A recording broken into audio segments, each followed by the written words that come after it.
President Biden drew linkages between World War II and Russia's war on Ukraine in his D-Day address today. The president said that surrendering to bullies is, quote, simply unthinkable. We will not walk away.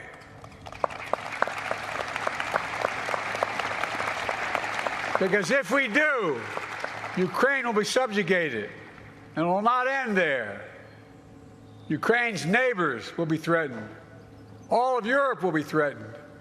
And make no mistake, the autocrats of the world are watching closely to see what happens in Ukraine, to see if we let this illegal aggression go unchecked. Joining me now, Margaret Brennan. She, of course, is CBS News' chief foreign affairs correspondent and the moderator of Face the Nation.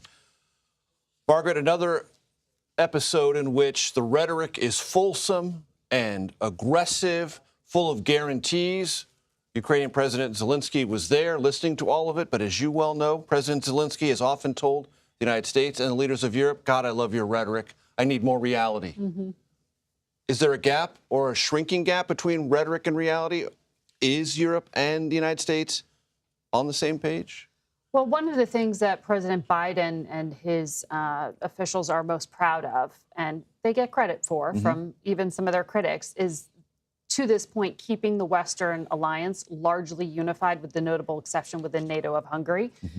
Oftentimes votes have to happen with Viktor Orban out of the room. Right. But when it comes to the basic premise, Europe was terrified by the fact that Russia was so blatant in attacking European capital, not just nibbling away at the edges like they had started to do back in 2014. When that invasion happened, it changed everything in Europe. But there still are differences of opinion here.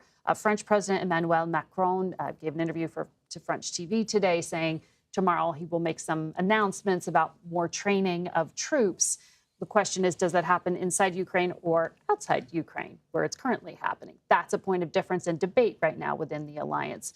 How quickly weapons are delivered. And French President Macron has said something far more forward-leaning than President Biden or the German Chancellor are comfortable with, and that is, don't take off the table at least the threat of sending troops to fight in Ukraine. So the allies aren't completely perceiving the threat in the same way. President Biden's really trying to manage this and has been criticized for perhaps being slow in making decisions he ultimately gets to, right? He could have made them earlier on in the process. So they're not completely on the same page, but they are directionally there. One thing that could be a factor to watch, we have the European parliamentary elections this week. There is a rise within the far right of many of these parties in Europe, and it's not clear how that's going to impact some of the decision-making. Particularly in Germany Europe. and France, yes. Secretary of State Antony Blinken was on CBS Mornings echoing the comments of President Biden. Let's take a quick listen to that. After 2 world wars, we wanted to do everything possible to make sure that there wouldn't be a third. And at the heart of that is an international order, an understanding that one country can't simply violate the territory of another by force, change its borders by force, seize its land, try to dominate its future.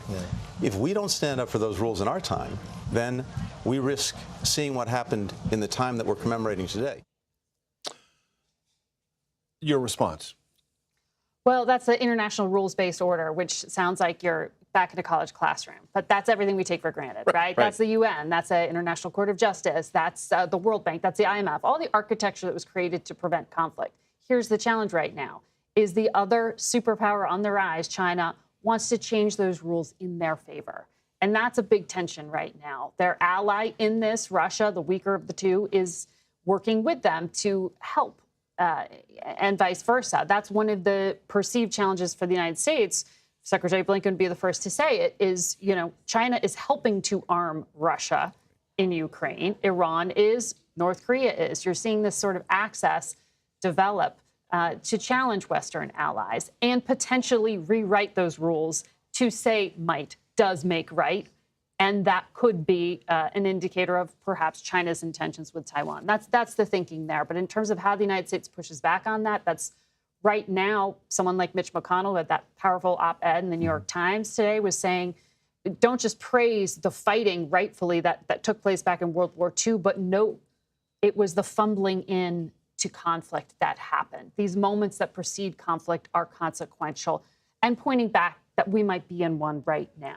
We might be in one right now. Margaret Brennan, thank you very much.